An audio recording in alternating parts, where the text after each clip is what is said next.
And we're live. Yes. Hey, So everybody. I'm Miki. I'm Rick Warner. And we're co-hosting this awesome thing that's about to happen. Yeah. We love all of the separate pieces of everything that everybody's doing. And this is like a great big ice cream sandwich of awesomeness. So enjoy that. It's time to enjoy that sandwich. We have an assemblage of lovely human beings that are going to improvise for you, create stuff on the spot. And they have just recently discovered the format that they're going to use. So it is fresh in everybody's minds. We're going to play with La Ronde. La Ronde is a really cool format. It's French for a round or the round or something like that. And so you'll see the roundness of it as you watch it, because people will come in and come out. You'll see some cool character stuff. We have sort of two distinct rounds of this particular vintage La Ronde. The vintage La Ronde will be, first you're going to see in the beginning a bunch of world building. So you'll kind of see how the world that we're about to inhabit it works and is put together. And then you'll see a bunch of cool connections after that in the next section. I think that kind of explains it in a really roundabout way. Miki, you got anything to add? I don't. I'm hoping we'll have someone else join us here in a second, but we'll see. They'll just be here then. So That no, would be I think amazing. that's great. Rick's going to do most of the talking until we take it over to our faculty who are going to entertain us. And so I think we're ready, right? I think we're at that point. Okay. So we have Deana Criess, we have Diana Brown, we have Andel Sudik, we have Michael Gellman, Dave Razowsky, Liz Allen, John Windmueller, Jay Sukow, David Asher, and Imbal Lori. Yay! Okay. So Rick is going to call the first set of scenes up. So if everybody wants to go off, we'll be. Great. So the first set of scenes that we're going to see, Miki, if you would help me while I'm doing this, get some sort of suggestion from our lovely viewing audience. Okay. The first scene is going to be Lori and Alan. Yeah. So when you guys light up your screens. What we would like is a suggestion for a location and a name of a movie that they're filming there. Type it in the Q&A. Hi, Inbal. Hi. Hi, Anna. Nice to meet you. Nice to meet you. You're in the Pyrenees. Oh, Now we boy. need the name of the movie. In the Pyrenees? Pyrenees. I see yeah. Science Museum. Oh, I like Pyrenees. The Science Museum in the Pyrenees. No, Science Museum is too small. Pyrenees is okay. Now the name of the movie is Hell. No, come on, guys. We just need a name for a movie. Damn Yankees. What is it? They're filming this movie in the Pyrenees named The Damn Yankees. And that's only to give you some background. It's nothing, The Damn Yankees. All right. Okay. Let's start. We're going off.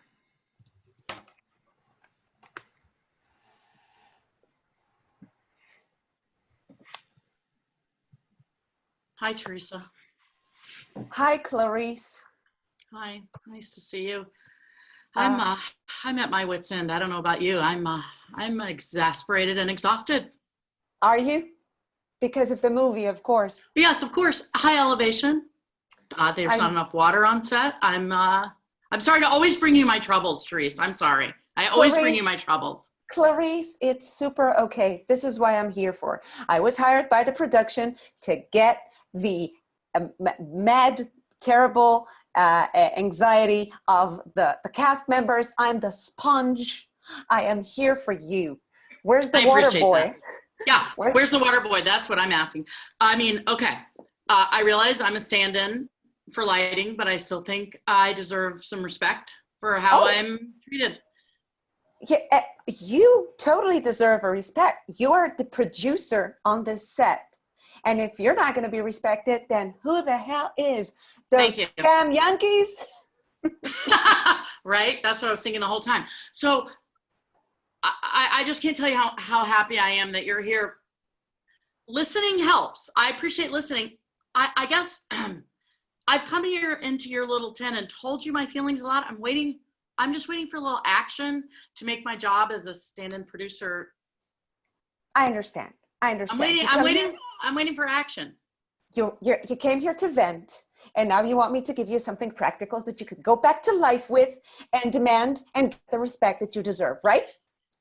Yeah, I mean, don't take this personally, but this is starting to feel a little snake oily to me. Like, you listen, and then nothing happens. I'm trying not to pick a fight. I'm really not. I'm trying to just tell my true feelings. No, it's okay. I can get some criticism. It's okay. I can actually give you something that you could do. Okay.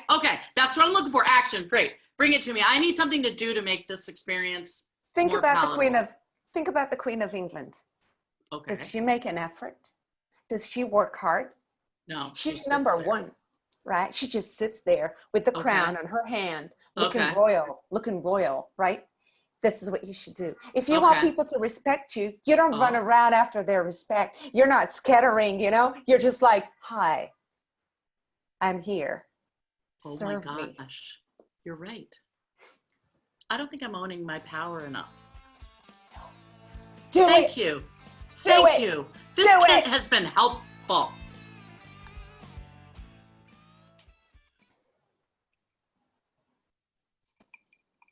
Yeah.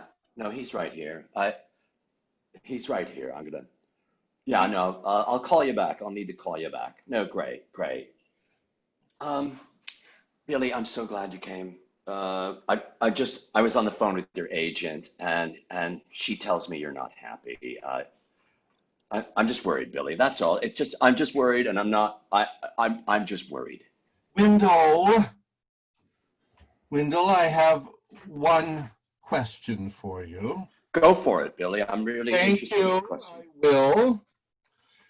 The damn Yankees title.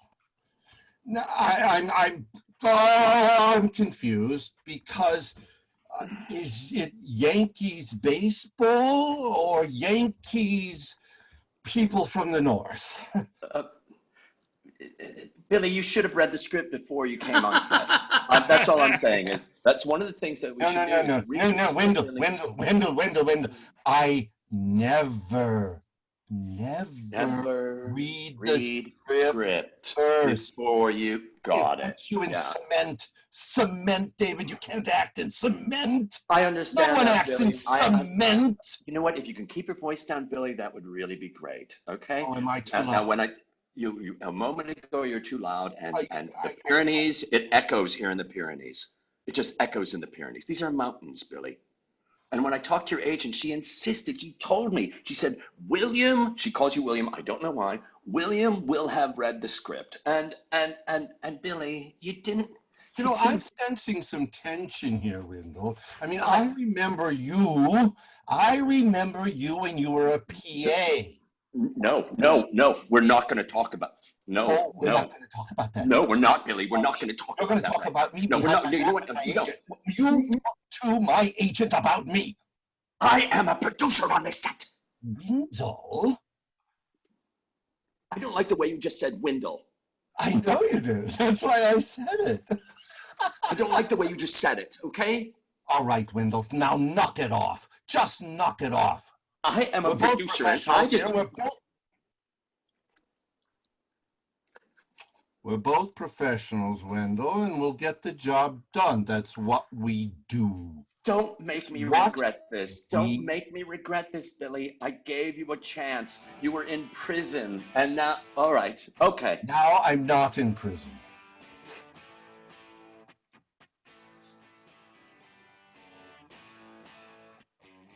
I mean, I will do as many rewrites as they want. We are in paradise. I will stay here forever with you. Right? I hope that this never ends. Do you think it's going to end? I mean, eventually one day it might end, but I'm purposely taking the script, so we have to rewrite it.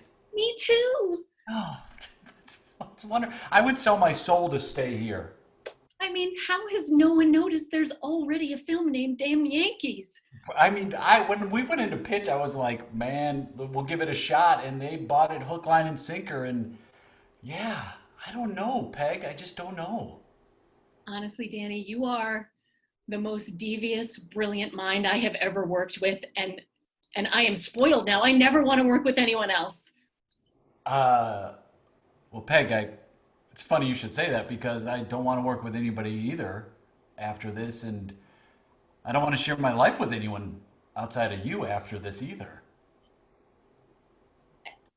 In my dreams, I've gone over this moment so many times. I never thought you would feel the same way. When I'm writing for the characters, I'm writing for you.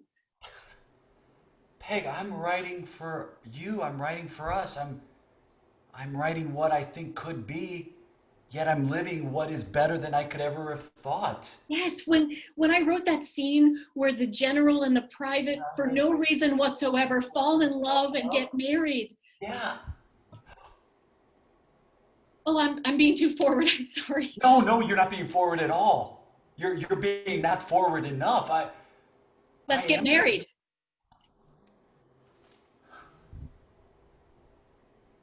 Oh my God. Yes, of course. Let's write it into the movie so it's all paid for. We can be extras, but it'll be a real minister. Interior, night. Dusk. Dusk. Interior, dusk. Private Benjamin steps out into the veranda. General Hitchcock turns around.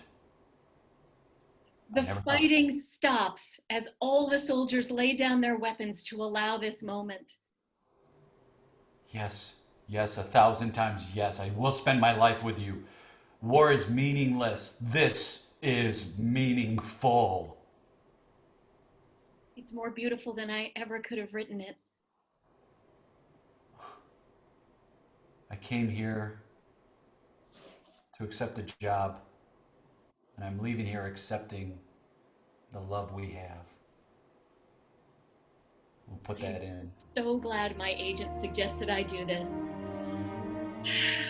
Come with me on the veranda. Let's celebrate. I'll go with you anywhere for always and forever, even the veranda.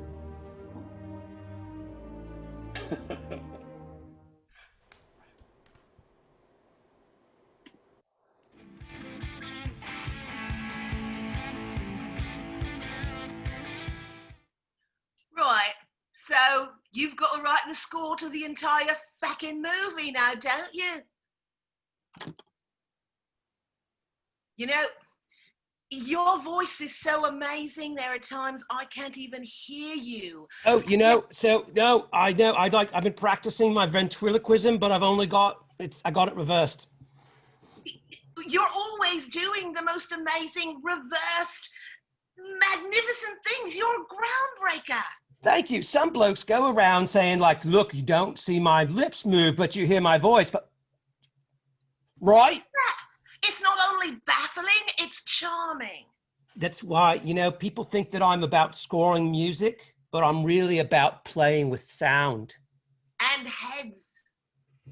Jenny, I've been meaning to ask you, I've been noticing you've been hanging out with some of the blokes at Craft Services, and Dennis asked me about you earlier today. Nigel, get out of town. I'm telling you, there was some real interest in those eyes, and I love love. You do. You are a matchmaker. A matchmaker. My God. More people have gotten married. A lot of divorces, but let's not talk about that. Because of your Craft Services connections. I know. Better for it. I'm metaphor.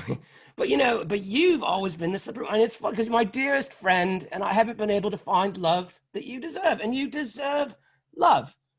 You most kind of say that. I mean, let's be honest. I'm difficult. Okay. I'm glad you said it because I know I've thought it. Because you didn't have to say it. I didn't have to say it. I was like, oh, she's gonna do that. Like when she goes, she gets slappy. You get slappy. I like to get slappy. A little slappy. A little slappy. there's a whole new movement. Like you tell somebody you like them and then you smack them really hard. That way they've got the good and the bad. Oh, that's weird because you were slapping me all the time. I know, right? Oh. I'm just going to say it. It's you I fancy. Shut up, but don't.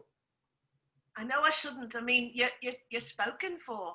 You're married to your ventriloquism and your music. Can I tell you a little something? It would be my pleasure to listen.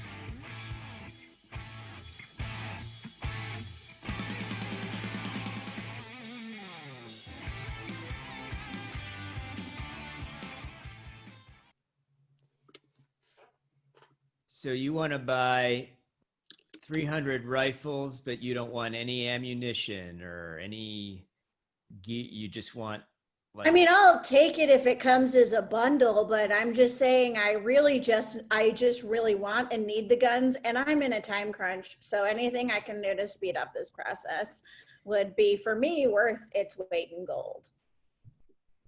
Well, we just don't really have a procedure for that. Worth your great. Then are you going to bash people over the head with the guns? I don't understand. So my question is, if there's not a procedure, then we're just creating it together. So I feel like, give me the guns and I'll pay you.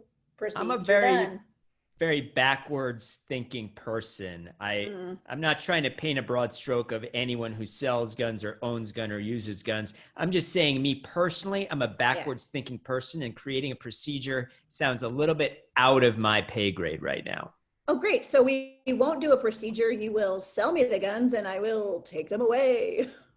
See, but there's no ammunition. The guns come with ammunition. Like I said, I'll take it if it's bundled. I will just probably throw it away or sell it.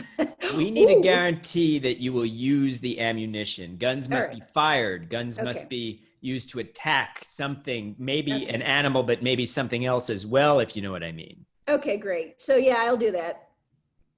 Okay. So here.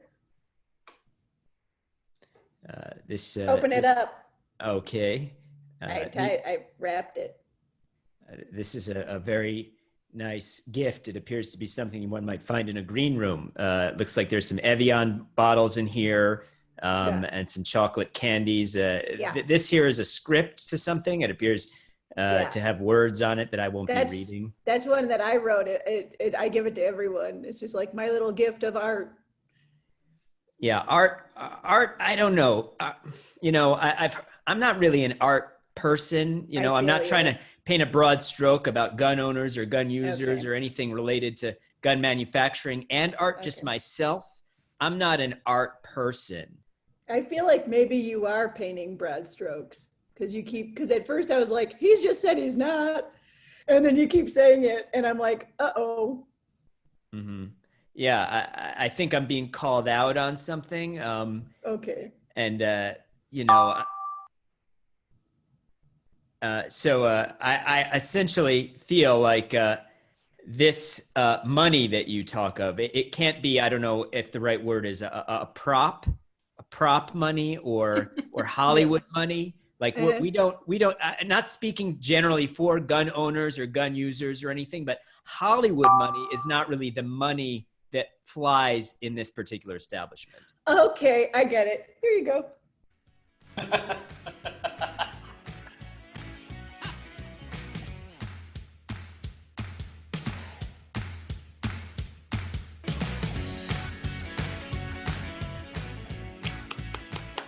Yeah! Love it. Woo-hoo. That was amazing! And there's more stuff to tell you. I don't know what it is, but it's something. What is it, Miki? What Miki is trying to say is there will be another part of this amazingness. And what you won't know about it is the exact order, because the order may or may not be established. But there is one important thing you need to know, which is that everything about it will be extremely interesting. You'll love it, and you'll be different as a result. And you only get this one chance to make a difference in your own world, in your heart. So get on that. Enjoy that.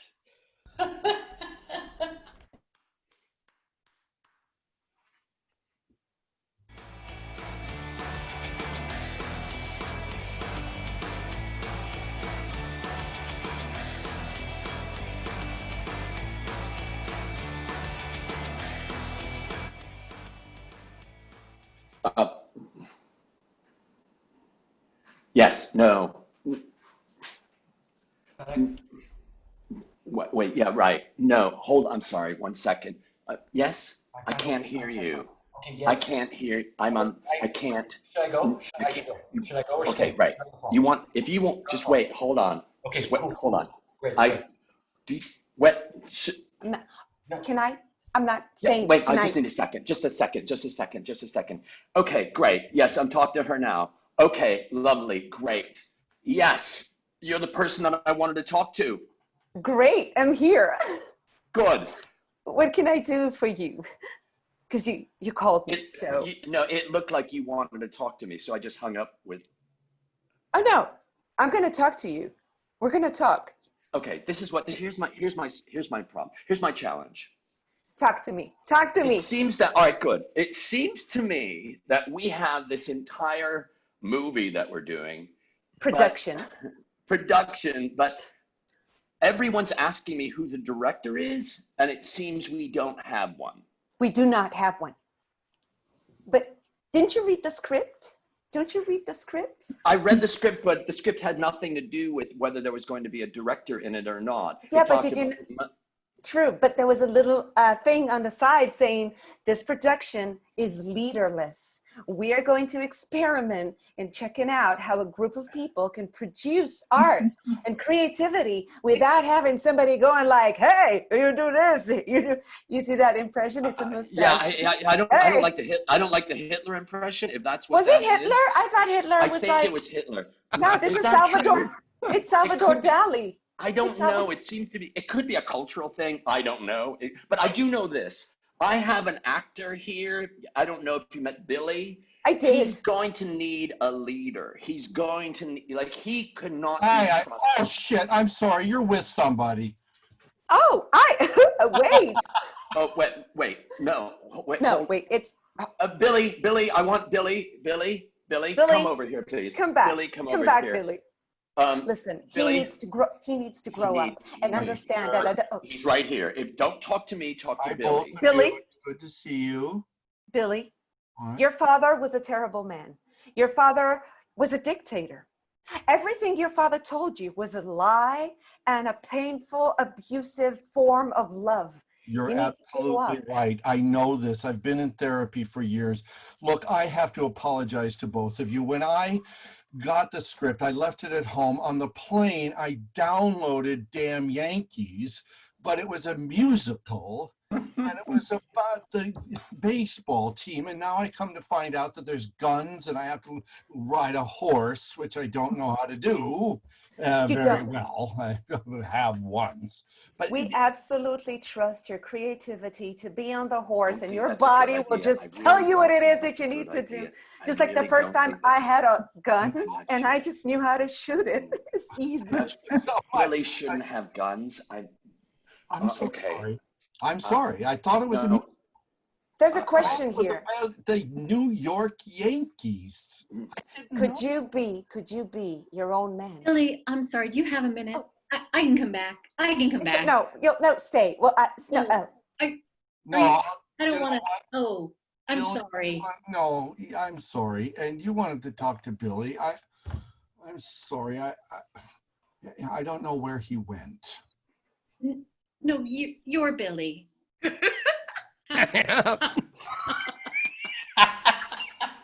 I feel like you've been. I knew that. That's a very I knew that. I did. I knew that. I've been in therapy Who are you? Who Right, are like you, what's Billy? the philosophical What do you core want? of who you are? Look, Billy, What do since, you want from Billy, me? I'm trying to tell you, since we met, I've been wondering who is Billy from the moment we met. And I feel like we ran into this relationship and we weren't really thinking, and you signed on to this project and I was like, I'm a writer, I'll come, but I have to tell you, All right. No, I understand. I understand. Look, I have a question for you. Yes. Do you really, really, in your heart of hearts, think you should get married? I'm just asking. At all? Like do you mean at all ever, or do you mean now? No, the other damn writer. I don't even remember his name. His I read. name is Danny. You know his name just like you know your name. Stop doing this. Read the musical. Tagging out Michael. You got a ring. I did. I don't even know how he knew I felt that way. It's giant. This production could not be going worse for me. I have nothing to take from this but high elevation sickness. Clarice, I am sorry that No, don't condescend. Don't condescend. Your production. You're condescending because you knew. You came in here and you're like, oh, I don't know, I feel lucky on this set. Classic writer. I did not get engaged just to screw you over, okay? I have to follow my heart. You know what I'd love? What would you love? Be on a set someday where you're not a writer. Wow. Maybe someday I'll get cast on or hired to be on a set. And maybe you're not going to show up and you leave. My wagon's empty. I leave my wagon's empty. You come on your wagon and then your wagon's full. You know what? 99.98% of movie sets don't have me. I'm not there. I'm on one at a time. I don't know why you're always on them with me. Which makes it weirder that we're always together. You know what, Clarice? We were best friends, okay? You were like a sister to me, and I love you so much. In a very different way now. It's more morphed into jealousy and hatred, but I still love you. Weird way that,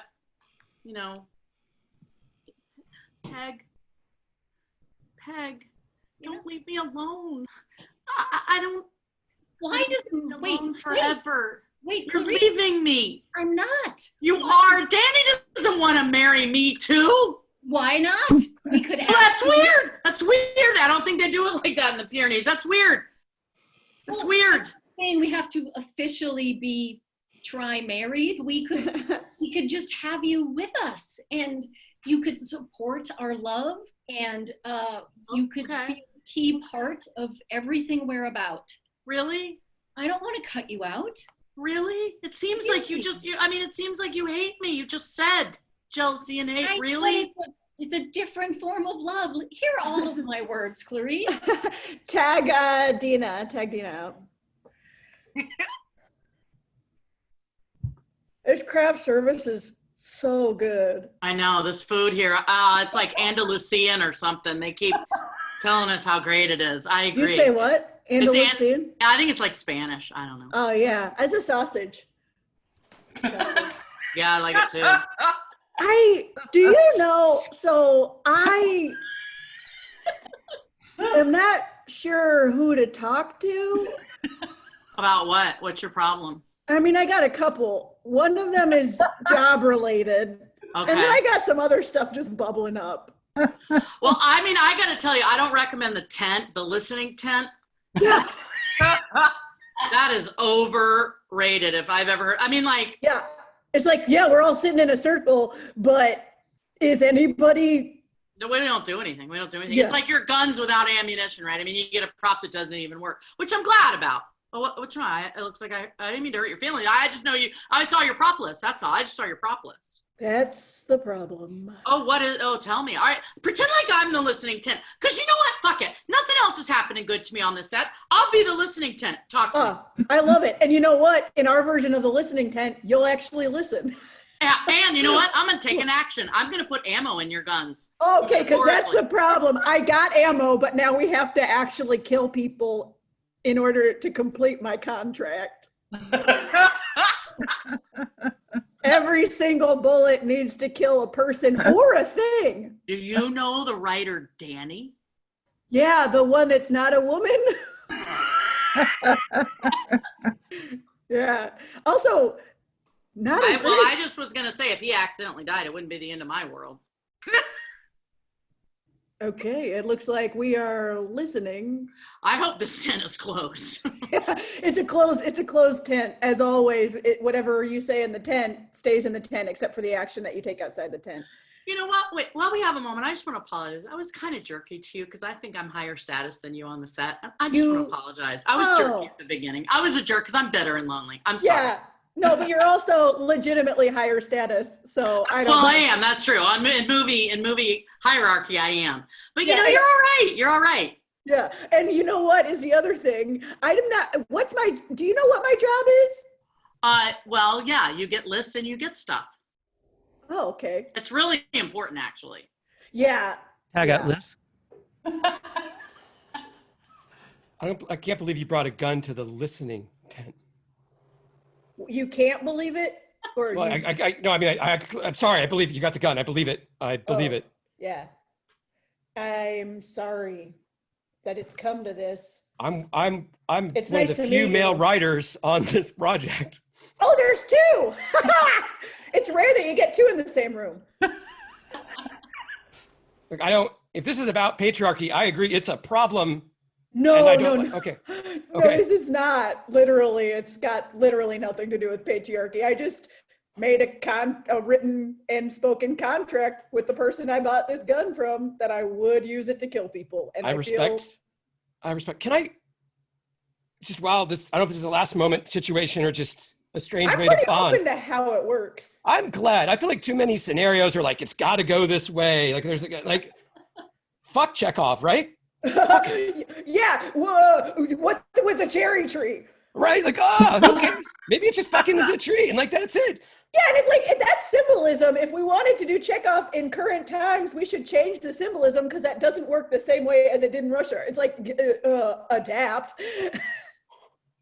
Why are you a writer? I feel like you should be a writer. Yeah, I don't know. I don't know what my job is. But hey, even though this will end in me shooting at you. Damn it. Okay. I am on board for the journey. It's like, we got the roadmap, but I don't know where we're stopping. And just because maybe it's not now. Maybe it's later. Maybe it's 30 years from now when I've got a terrible day. And it's it was now. It could have been later. It was now. I never Tag out Andel. Hey, Kyle, is this a bad time? I wanted to go over some stuff with you about the script. I mean, it could be better. I am shot. Oh shit! Hold on. Here, let me stop. I don't want to make this about my shit, man. I've been making stuff about my shit all my life. You go. Good. I think we need a bigger twist in the third act right now. It's like the third act. We've really been struggling with it, and I got to tell you, I'm struggling because I've been blinded by love, and I don't care anymore. Oh God, there's a lot of that going around. Okay, is it working out for you? Well, yeah, it's better than I could have ever hoped. You are a great listener. I love when you close your eyes. It's like you're deep in thought. That's okay. Let's go with that interpretation. Yeah, I mean, it's just that, I didn't come here to fall in love. I came here to complete a job I didn't know much about. It was a job like any other job I thought it would happen. And I thought, maybe today's the day that I get rid of this, and this is the last job I ever have. And is that a crazy thought? And then I was like, it might be crazy. And then there she was right in front of my face the whole time. And I thought, is that the craziness? Is the craziness that I've never seen her in this light before when it's so obvious to everyone around us? Man, you are a good listener. And this Tag out John. Yeah, hold on. Yeah, okay, he's right here. Hi, I'm so glad. I know, first off, I love all of the work that you've done. I love the movies that you've done. I love the Square Root that you wrote. What's your favorite five? What's your favorite five of my movie? Favorite one? Your top 5 of my movies in order. Jenkins Revenge. Oh, that was my first one, my big break. Yep. You know, it came off of a college thing I did. I study you. Jenkins Revenge. Stu Bones. Boner. Yeah. Stu Bones, the most hardcore detective in New York. Absolutely, but I just before I get to the other 3, I got off. Will you I get just to got the off other the phone. 3? Will you Pardon me? promise me? Are you going to get to the other 3? I will get to the other 3. I'll say the other 3 right now. The missing sock. Oh yeah, there's one sock. Where is it? You said taint. I said ain't, which I thought was no one knew what that was. Let's call the whole thing on. Let's call the whole thing on was the one that I really loved. That was the one that I loved. I just want to say I just got off the phone with the second writer, the other writer. You know. You can use their name. You can use their name. Okay, I didn't know his name. I'm just going to make up a name. Kyle. His name Kyle. We'll say Kyle. Now, it appears to me, help me if I'm wrong, like you watched him die. Did you know that you watched him die? I don't know. I have a feeling that you didn't know that he was dying. But what happened was he was dying and you misinterpreted it as good listening. God, we were in the listening tent and nobody ever listened as hard as Kyle DeLong listened in the listening tent and he died. Well, first off, you got to know that these are actors, artists, producers. No one listens. So that should be the truth.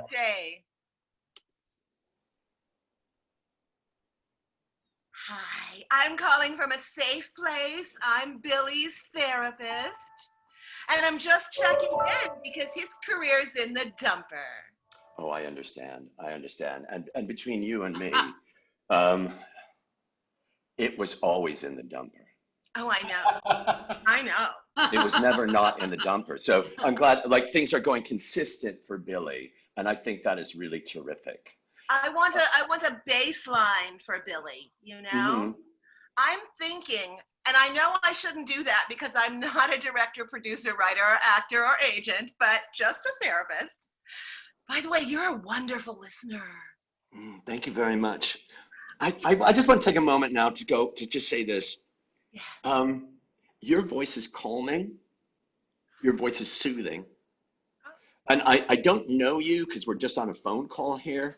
Right. But I do want to say that if there was anything in my life that was fucked up, like my mother killed my dad, or somehow my dog got run over, or my sister is really my aunt, I would I mean, that not that those things happen, but when I was younger, I had some dreams. I'm not going to get into it because I'm here to praise you and to say if I ever needed help, you would be the one. Oh my God, I'm so glad you're both here. Billy! My name is Billy. My name is Billy. You had a breakthrough. Why did he leave?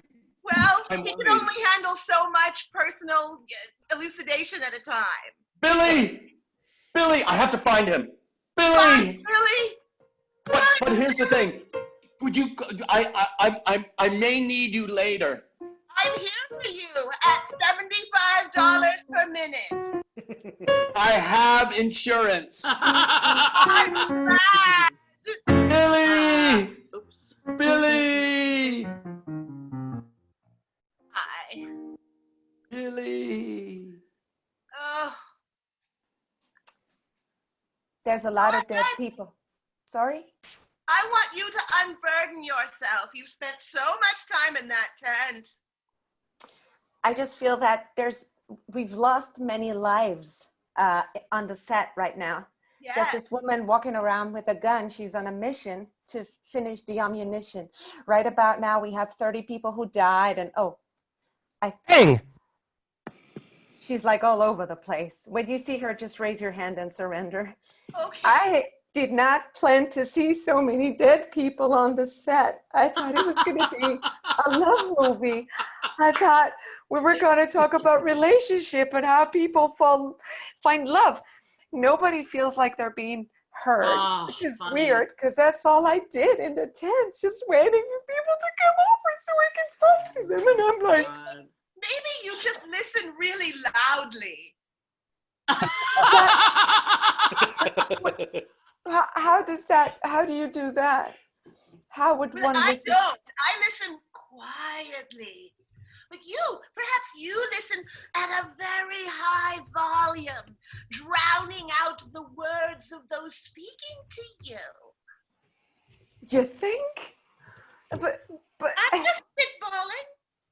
no, it's great. I like it. Feedback. But I'm just like, that's so weird that, when I listen, I'm silent, and then yet my silence is so loud.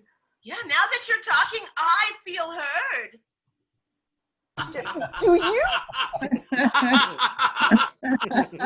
This is great. Work together if we live through this. Yeah, if we'll survive. I think I found that I had a breakthrough in how to listen to people. Bang! Ow! Ow! Ow! Ow! Oh! Oh, Oh! Oh!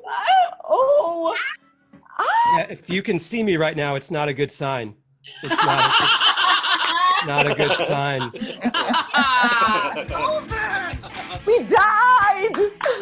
Yeah!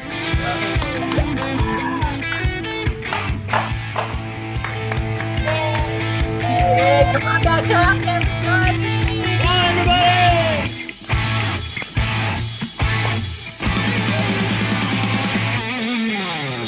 The Vintage Improv Festival Faculty Jam was lovely. If a lot of people have places to go, if anybody on the faculty has a minute to stick around, and you out there in the audience have a minute to stick around, you all can do a talk back. A lot of us have to go other places, and I'm just leaving it to Scott and Trisha to kind of make sure that like, who can stay? Can anybody stay for a few minutes? Okay. Who feels like they got goodbye, David? Everybody give it up for David! Yay! Michael's gonna have to go too. Yay! Thank you, everybody. Who else has to go? Anyway, so who has the best host skills here? Who wants to just? Because right now I don't know if I'm the host or not. Am I the host, Scott? Trisha's the host right now. Okay. There's all right, no Trisha. host. We're hostless. Okay, so we're going to continue, and you all, oh my God, this is like so amazing. Thank you so much. This is And like we gonna should go say, down in- all of these amazing faces that you're seeing, all the talent, all the amazing things that you just saw, they're all involved in all kinds of stuff that remain in the Vintage Improv Festival, which is today and tonight and tomorrow night. So get on that. Make sure you sign up for shows, because there's all kinds of loveliness getting ready to come at you. And most everybody up here is directing a team that's going to be performing tomorrow night. We're going to have over 20 performances tomorrow night. Wow. I think. Okay. All right. Well, I got to run. Michael and I are going to have class. Bye, y'all. Thank you so much. That was so fun. so fun. I just want to thank everybody. That was a blast. I haven't done a Laurent in a really long time. That was so much fun. Was it a Laurent? What was that, Dan? It was kind of a Laurent, right? I think that was our bones of it. Yeah. What I like too is that I think taking away the pre-casting up, just free falling editing. Giving us a long lead is always a good idea. Yeah, we had talked about like pre-setting the pairings, and then it was like, let's just see what happens if we don't do it. So I think way that's more fun. Yeah, to see everybody crashing together. Yeah, that was awesome. So I don't know how many audience members are still on, but if anyone 76. 76. What, for real? I don't know. What? That might be right. Oh, that's a lie. Okay. Oh, look, it's 3. Somewhere between 3 and 76 lies the truth. And if anyone has questions, we're here. So I guess we'll pop them in. Yeah, so I'll go to the Q&A and see if there's any questions that have come up. Lots of congratulations. Somebody wants to know, I don't see any actual questions yet, but I do see a word with a question mark on it, and that is trombones. So can anybody answer trombones? I'm a fan. I'm just going to say I'm for them. Yeah, I'm all down with the trombones. I don't play one, but I'm open to it. Does Damn Yankees, the original musical, have trombones in it? I don't know. Probably. I'm going to assume yes. Dave? Oh, I have some good questions coming in now. Okay. Great. So these are in no particular order. I'll hope to save them all. So the first one I see is, what was that like working with people you know of that may not have met before? Magic. Yeah. Magic. Great word. Nice to meet you, Diana. Nice to meet all of you. I've met with you before. I think So we ask. as a tendency, you tend to play better when you haven't met people. You tend to like do more what you talk about doing when you haven't met them, and then when you get to know them, sometimes that goes out the window. I feel like there's always this big emphasis on the way that you bond and get to know your troupe and all that. I love that. But on the other, I've also experienced, if you do improv with good folk, it comes out well. And whenever people describe like, no, I need to people that I've been playing with for years and years, and I've been like, what do you do differently with them? And then it was like, well, yeah, just do that always. And yeah, so it's wonderful. Where are you guys? Because that's I'm like, I missed the beginning, so I don't know where you guys are, strangers. Like, we didn't actually say. What's amazing is like we got together, we all got really worried about the format, and we did what happens, and I think all of us processed that in a different way. And then I feel like before the show we were all like, but we're all okay, and we're all like, yes, no geography play. at all. Yeah. But we actually didn't do a go around and let's meet each other. So I'm in Arizona, but I'm usually in California. I'm Andel, and the only person I think that I've never met before at all is Deana from this group, and Rick, which is cool. And then I'll pass it off. Great. I have other lovely questions that are coming in. We'll never get to know where you guys are from. We'll never know where we are. Loved it. Carla, at the top, Rick, Carla said, who inspires each of you? Thank you. I was just going to do that one. Great. Thank you. You inspired me by asking that. So. Aww. Is it a cop-out to say my students? Because maybe I was thinking that. But I was thinking will that. say that obviously, like, you know, I think all of us who are here teaching do that for a reason. We love it. And I think we've all worked with incredible fellow teachers and learned from incredible people. So I definitely don't want to discount the amazing teachers that I've had. But for me, it's every group that I work with. Like just even this morning, the 3 hours that I got to spend with that group of people, it's just inspiring and energizing. And if I can use the term succubus, I think I like feed off of the energy of my students for like, you know, for the rest of that week or month or year till I'm with them again. Sure, I just said succubus, Anna. Hi. No, I agree with you. I was thinking students too. And I was also thinking just anybody that I've had been lucky enough to teach or coach. And I think it's just crazy because Dave Asher and I were on Valhalla a million years ago, and I was the coach of Valhalla. So it's just neat. It's just neat. I agree with what you're saying, Deana, because eventually we all become each other's peers, and that's the coolest thing ever. Yeah. I have to echo that. My students and the people I am fortunate enough to collaborate with as their directors or coaches blow me away. And I want to give a special shout out to Timeless Improv and to Farrago, who will be making their actual virtual debut tomorrow night. They came together online. They had not met each other before. They've been rehearsing online, and tomorrow night they will go live for the first time. And Timeless just booked their second gig, so big shout out to them. All right, I'll be quiet now. My name's Jay, and I'm in Los Angeles. And I mean, the only one who inspires me really is Andel Sudik. She's the only one. Yeah. Nobody else. Nope. But no, I think in agreement with like students for sure, because I think we learn more from them and we get to watch them. I do think it is people who are, whether they start off as friends or like Dave and Michael Gellman were both teachers of mine. And so now to be able to say, oh, they're now also friends. I know. It's crazy, isn't it? It's crazy when Yeah. you're like, you remember back to being in their class, and then you get to meet those folks Right. on a more personal level, and it's like, oh, they just want to have fun like everybody else. I kind of want to jump on that, Jay, particularly. And by the way, my name's Liz. I'm in Chicago, Illinois.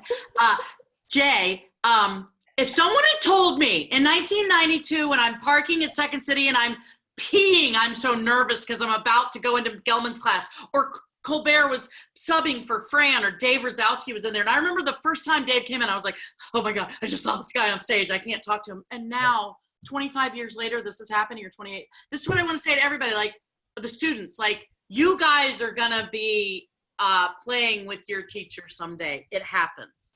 Yeah.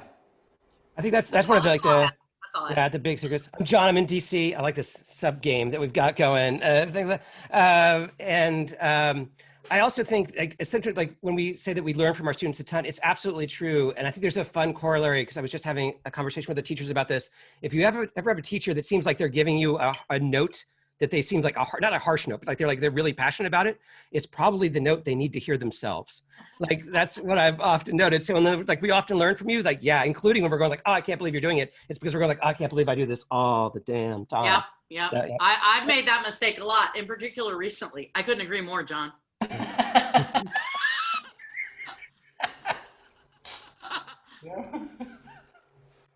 Deana Brown. I'm from San Francisco, and I just want to be transparent. Jamming scares the crap out of me, and I don't do it very often. And I had the privilege to play with Jay Sukow recently, and I promised I would start jamming more. So I had so much fun, and I owe Jay Sukow a big thanks for being like, yeah, you should get out there and jam more. So thank you for all being so welcoming. Yay. Lovely. Another great question that came in through the chat was, how are each of you embracing the tech challenges of doing virtual improv? I'll start because I'm really good at it. I am not at all embracing the challenges.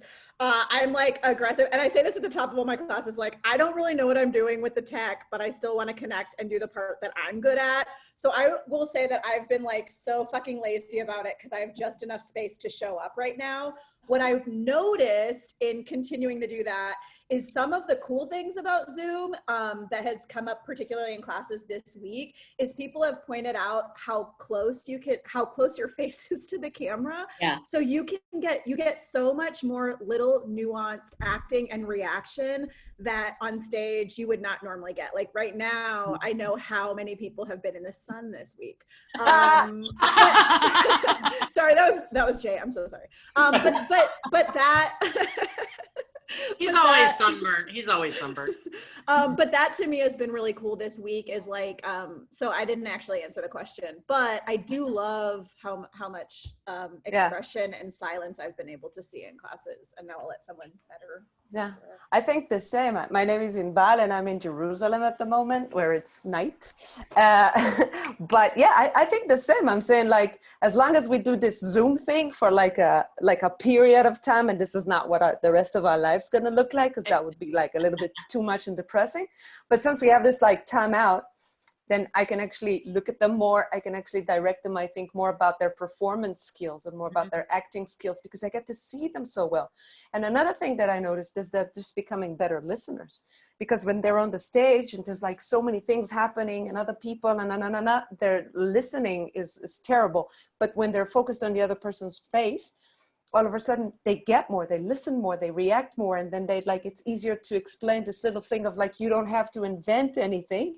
You just have to be there and react. So I find it for this little brackets of time as an experiment, it's actually pretty great.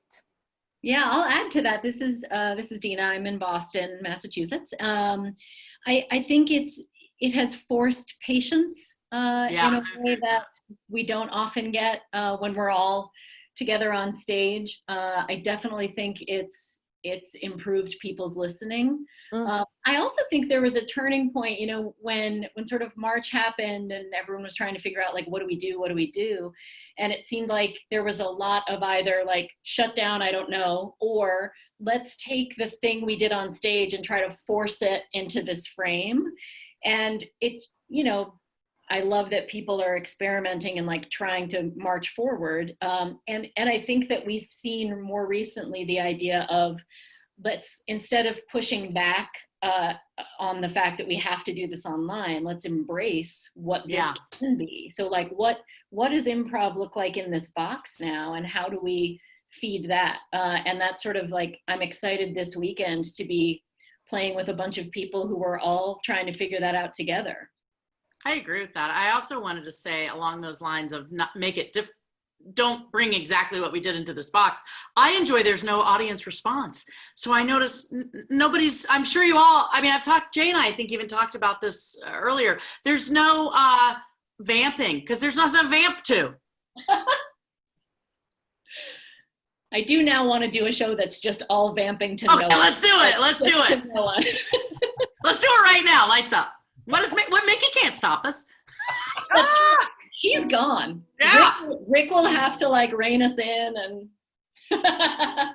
one of the things that I'm really excited about is I work with a group called The Professionals, and we were doing a devised world where they were doing a YouTube production house. And so when we went into, shelter in place, we realized, we're uniquely suited to move forward with this because it's all online anyway. So it's all video anyway. So we moved into a conceit that they're in Eden Prairie, Minnesota. So we moved into a conceit that it was a horrible storm keeping everyone isolated. And they were checking in on a 24-hour stream. And we just found we had so much fun using backgrounds and playing with camera proximity and playing with silence online. So that's how that particular group has been embracing it. And I know there's a workshop coming up. It may be sold out, but Carla Kakowski's teaching it on proximity, so that you're in different boxes, right? But you have backgrounds that are like two sides of the same room. Yeah. That's fun. Yeah. Tim Orr from San Francisco, he did that like with the film noir in March already. He had like this great idea to find the slides, and that was great. Yeah. I think it's a good sign. You're starting to make the shift over from like forcing what you were doing on to doing something new. When you actually have this moment of like, I might actually miss this when I'm back on stage. Like I know. Which doesn't happen often. Like I got a chance to be on a stage with people hugely distant, and I literally started crying a bit on stage just because it felt so to physically be there. And I kept saying, we're never going to do number 11 scenes again because I just wanted to run and use every inch of this space. But there's like at least two things I know. I'm going to miss having like wigs and stuff all around to do. I mean, I can do that again, but like that's been fun. I'm going to miss for doing narrative stuff. Having a shared chat can be really handy to be able to do stuff like that. And we did at least one cool format where the idea was someone's just been transported into a new body and they're getting to see memories from their past. So what they see on the screen is their memory. So you're talking to them, which makes sense from a screen. And it was actually a really cool, fun format that worked for this. And to me, that's been to have those moments of like, oh no, like I like to find stuff that's legitimately unique and fun about this format. It's really cool. Yeah. I'd be curious to hear from Dave, like the challenge of musical improv and sort of the evolution of just getting the tech to work. Not that I'm an audience member asking a question, but you're here. So like, how has that been? Well, I'm in Chicago, and it's been a process. First when the pandemic started and folks were inside, and I just started to be a part of that mass of folks who would just do live streams and try and get suggestions and comments and make up little songs and stuff like that. And as far as using music improv or using a piano with a group of folks, there's been a learning curve sort of among MDs and other people. I think even in just sort of the larger entertainment industry of doing their version of performing online together at home and stuff like this. Is a learning curve, but there's a few apps out there, and for me, I mean, obviously, there's a sense and a hope that this will be relatively temporary. Although I also feel like keeping something online going, just generally, is a nice way to get people who might not be able to like fly to your city or stuff like that. I know, I love that aspect. Yeah, and I also feel like with the technology, I kind of have a sense that all of these companies, and I use StreamYard is the one I use mostly for when I'm doing stuff involving music and stuff. Is all this stuff has just going to get better, you know, because there hasn't been as much attention on this, you know, like Andel, someone's going to do this for you. Like, you're just going to press a button and everything's going to be like, sound good. That's what I hope. It's like, I feel like the at some telephone, point, like the telephone Yeah, originally exactly. a million years ago. You just Like, pick it up. 20 years from now, people will look back, they'll be doing a bit in a movie 20 years from now. And that'd be like when we look at like a huge cell phone in the 1980s. And we're like, oh, remember that? Or like a video game from the 80s with like 8-bit processing and stuff like that. And think of the video games now. It's because they put so much money and resources into them, right? So it's like, at some point, people are like, okay, people are streaming and they're doing music at the same time and they're talking at the same time and they're trying to create high quality audio, high quality video. And it just, I don't think the attention has been given to it as it might well happen in the coming time. Mm-hmm. Guys, I need to go to sleep. So I say bye-bye now. So nice playing with you. So nice. Yeah. Nice meeting all of you. I know, strangers. this was super fun. Yeah. I love this. I might be the host. I don't know. Rick, I think you should be. Rick, you're in me. Yeah, you need to host it. Because aren't you in me and Jay's class at least? So get going. Me and Jay will give you notes tomorrow. But I also have to go. All right. I just have to close out by saying, well, I'm going to turn off my machine. I'll unplug it and I'll set fire to it if I have to get off. Jay, can you host it? Who can host it? Who can read the rest of these questions? I love it. If you guys continue on, I have to go. I loved you all. I still love you. There's a lot of love. Give love, share love, spread love. A lot of it's Rick, give it to me. I'll host it. Yeah, take it. Great. So I want to say one quick thing, Jay. Since Rick bounced, he's in 2 shows tomorrow night, 3 shows tomorrow night, I think. He's hosting a short form. He's performing with Farrago and with Timeless at 7 in the Follies Theater. So. Then 4 shows. He's in my Instant Ensemble show at 9 o'clock. And 5 shows because he's in my curated team show at 8. Let's just call this the Rick Horner Festival. Yeah. Oh my gosh. I think we should all meet him for breakfast on Monday and see how his breathing is. Right? Papa, finish the sentence. Improv provides me with Joy, community, inspiration. Connection. Yeah. Expression. What was hard and what was easy for you? I think, and I don't know if that applies to this last show or just in general.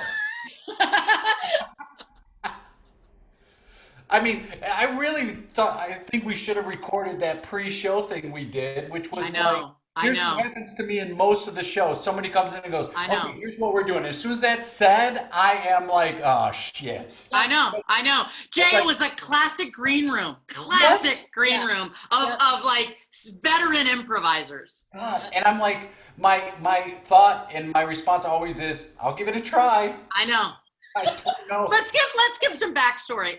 In Laurent, there was a idea of just now of precasting Laurent, but the way we've all been taught Laurent is you don't precast it. You just jump in when you feel it. And I think we were all like, wait, we're precasting Laurent. And so even though we were all like, yes, and we were also like, and this is going to be weird, but okay.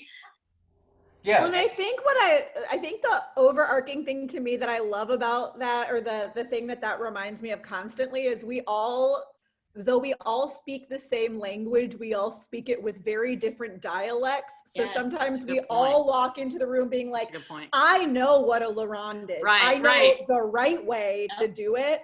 And this happens like anytime you get into any room with someone who wasn't taught in the same class that you were in. That's very true. It's very true. I think we had at least 3 different versions of Laurent where all of us were probably going like, well, that's not the right way. in a very normal way that like then as you get like more like reps under your belt, you change your own phrasing to be like, oh, this is a new way, or like, oh, I did this once. And so you're a little bit more open to like being aware that there's different versions. But I think it is something that comes up so frequently in improv rooms that I love, that it happened to us too. And then the only way to the other side is through. It's like someone giving in and being like, oh, it doesn't matter if we're doing it the way I think it has to be done, as long as we all agree before we go. And then we're all on board for when it breaks down. Because I think that we all have to like be live and be like, well, instead of getting stuck in like, well, this technically is an Oleron, which my brain does, right? Is to be like, who cares? We're doing it. And I'm gonna make the choices that are fun for me and hope that I'm leaving room so other people can make those choices too. I think that was my fun brain. Yeah. I was doing a festival maybe like 5 years ago, back when they were in person. And I was running from my show at one theater over to like a faculty jam kind of show. I got there, I'm sure most of you know Will Loera. He's standing at the door waiting for me to like tell me where to go. And I was like, anything I should know? And he was like, nope, we're just gonna do whatever we want. It's gonna be great. I was like, awesome. We get out there, the audience gives a suggestion, no one moves. So I jump out and start doing a scene. No one joins me. Like a minute in, someone like slowly oozes out to try to do a scene, and then it's over, like we get edited. I go to the back line and Stacy Smith is standing next to me and she says, we're doing an Armando. Oh. Perfect, that's perfect. Like, but you all figured it out. So it was an Armando with a pre-scene. That's exactly right. A little prologue. Yep. And I am like, I love Will Loera. He's like family to me, and like I will never let him live down.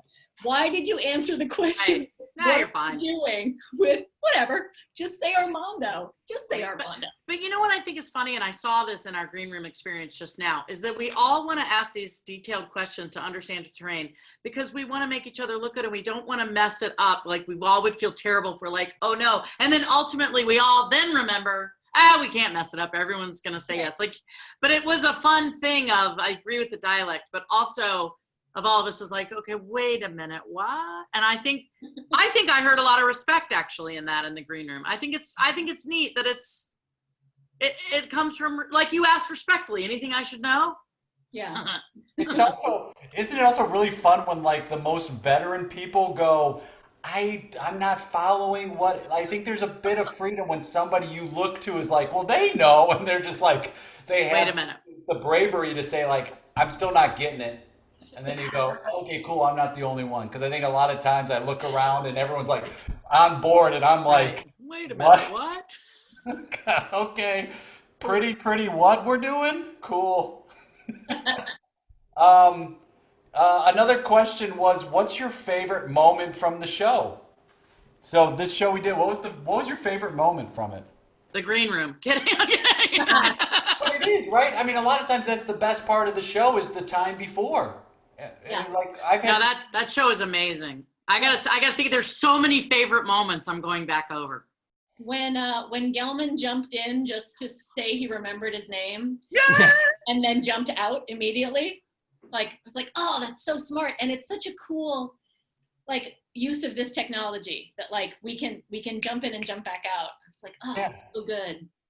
I love Liz apologizing. Like, what did I apologize for? You're like, oh, I've been hard on you or something like that. Oh, Andy. That was funny. Yeah. But I think everybody had these moments. It's just fun to watch people either you know or people you've never met and just watch them kind of have moments to shine.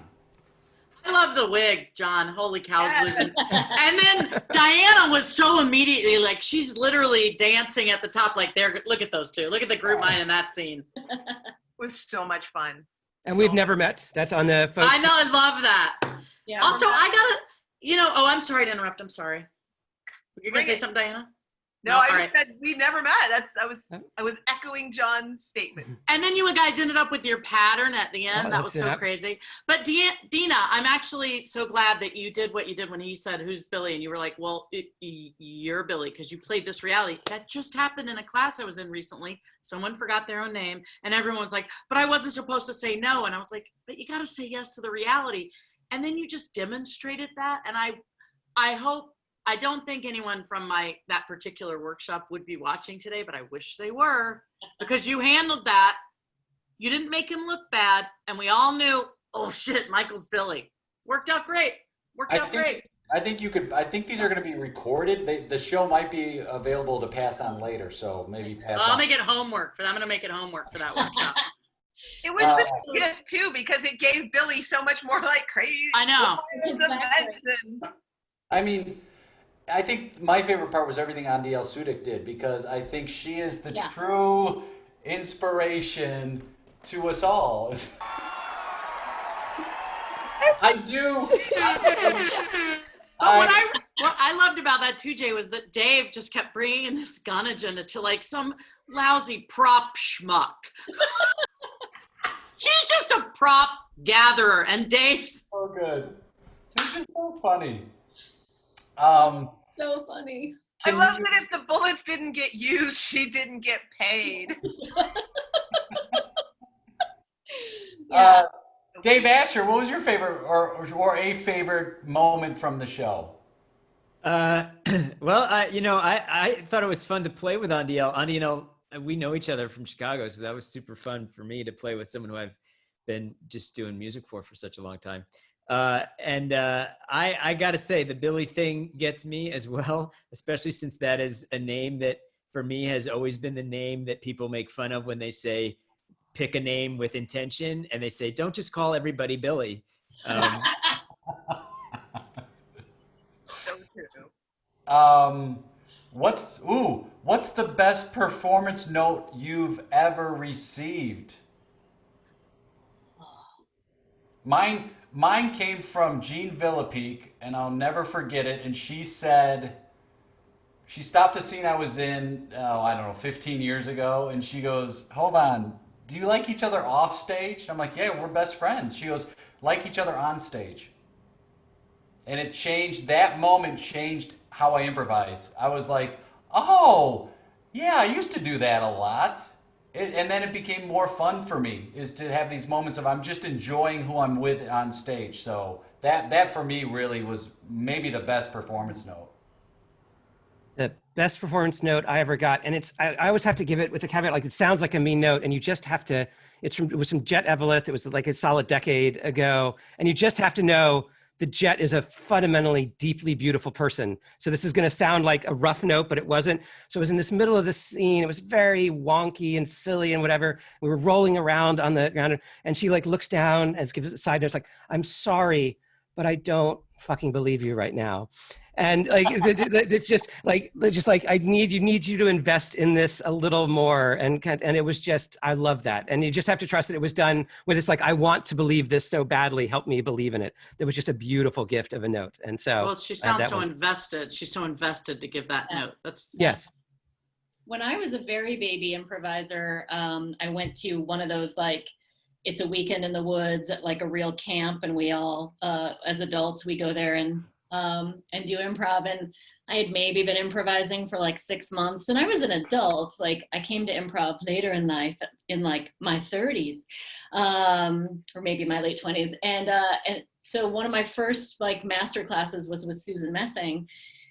And I always played low status. I was very like, oh, I shouldn't be here. Like, it was very evident on stage that I felt like I just shouldn't be here. And she stopped me like 3 lines into a scene.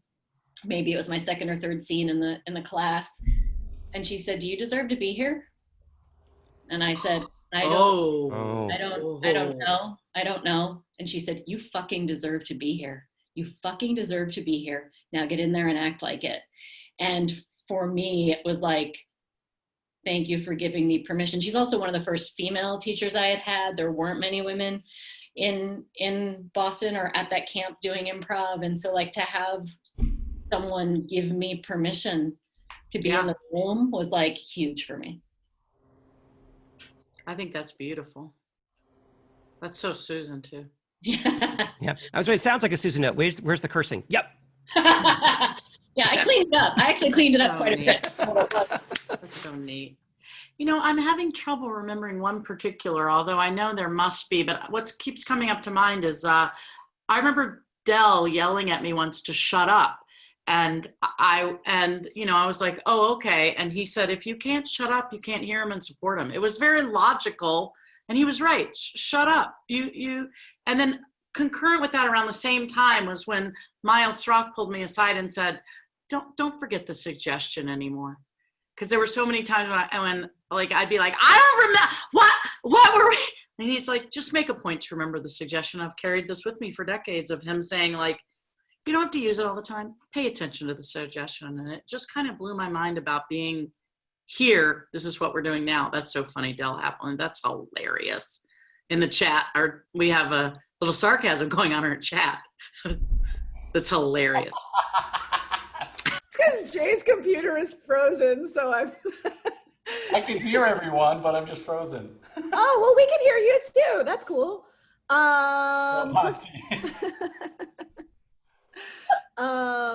Yeah. I want to give a shout out to Liz though, real quick, because as far as a mentor getting a note from somebody, like the way that you taught us openings on Valhalla, you know, just the notion that it's all about patterns and supporting, and the first idea is never wrong, but it's how you make that second idea, it makes it what it is, and the third idea makes it a pattern.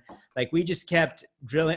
We'd be in Lutz and Chapman's apartment, and we would just be drilling openings like a long time. And like, it's very important, like to get that group mind going right in the beginning of the show, and to understand like that as a team, we build these patterns and we commit to the patterns. And if there's physicality, we commit to the physicality, and we don't drop it until everyone's been brought into that world. That was such a helpful experience from you for me. So thank you.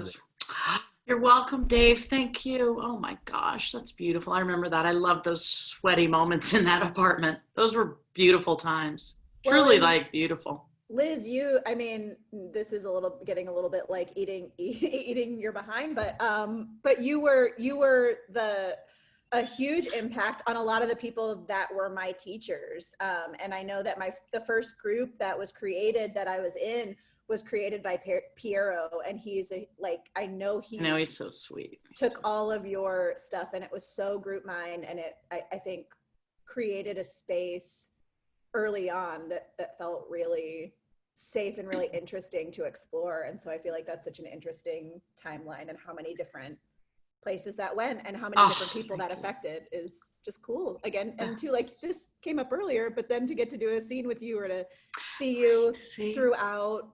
Isn't that neat? Yeah, it's cool. So beautiful. That is so sweet. And then that also circle back. Thank you so much, Andel. I really appreciate that. It means so much to me. But then to circle back that our first question, who inspires us or influences us? Like, so Piero's my student, right? We just meet in a level 2 class. And then now, like, not only are we dear friends, our lives have kept weaving back in that way. Like Piero introduced me to some people in St. Louis, and then people in Vegas. It's just crazy how we keep giving to one another. Yes, Jay, I'm open for notes. Jay just wrote in the chat. Liz, are you open to some notes? That's very sweet, Andel. I got to tell you, I feel like the luckiest person ever to have been a part of the family tree that we're all on. I know we all feel it. It's just amazing, right? Yeah. I think that might be a good place to end this sucker. How do we feel about that? Any final thoughts or things that you want to give to people as they leave? I do want to just point out that one of our viewers has been asking repeatedly during the Q&A what vamping is. So I want to make sure we don't go away before answering Donna's question. She really, really would like to know. Would anyone like to discuss what vamping is? I meant it as playing for audience's approval, and when you hear them laughing, you give them a little more, like, well, they like that choice, how about this choice? I call that vamping. Maybe that's not, maybe vamping is a burlesque term from Vegas. Somebody else maybe get me a better term than vamping. Or so I know vamping as, like if I'm hosting a show back in the real life days and the group that was just on has a lot of set stuff to clear or something. So I'm just chatting with the audience and getting some feedback from them while they do that thing. As soon as they're clear. Yeah. So that's what I know vamping as. But I like your version of it too, because that whole, you like that. Right. Like, yeah, like the mugging or like milking it, right? Actually, those are much better words. I like those words a lot better. Mugging or milking. I hear like winky also, because then you're sort of like, you're almost willing to break the fourth wall. Like not only you just like eking it out, but like you're knowing like, yeah, I'm winking out doing this for you. So yeah. Yeah. That was good, Deana, to make sure. We would not want that question hanging out there. You guys, I enjoyed this so much. I am a full human right now. Me too. I want to do this like every week and just hang out with you all. Mickey may have started something that's not stoppable. Good. Yes. I'm all in. Thank you. Yeah. Thank you all so much. Thanks, everybody. I guess Thank you. there's no host anymore. So. Bye. Sure to check out Damn Yankees at the theater near you.